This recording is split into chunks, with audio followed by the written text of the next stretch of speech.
नमस्ते, प्रणाम, जय श्री राम।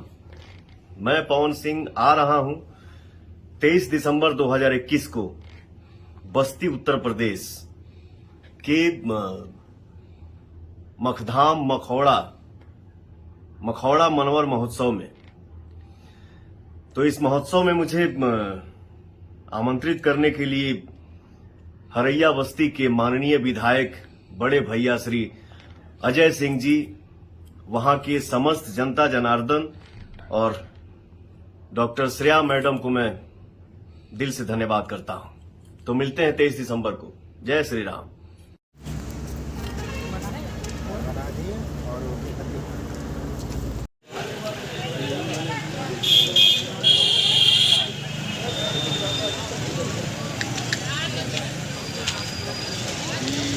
मैं अभिषेक दुबे, भोजपुरी सिंगर। आज मैं आया हूँ फैजाबाद, रॉयल ब्लैक होटल है वहाँ पे। आज मैं आया हूँ स्वागत के लिए। और हाय दोस्त, कैसे हो? आई वांट कैरी यू और हाय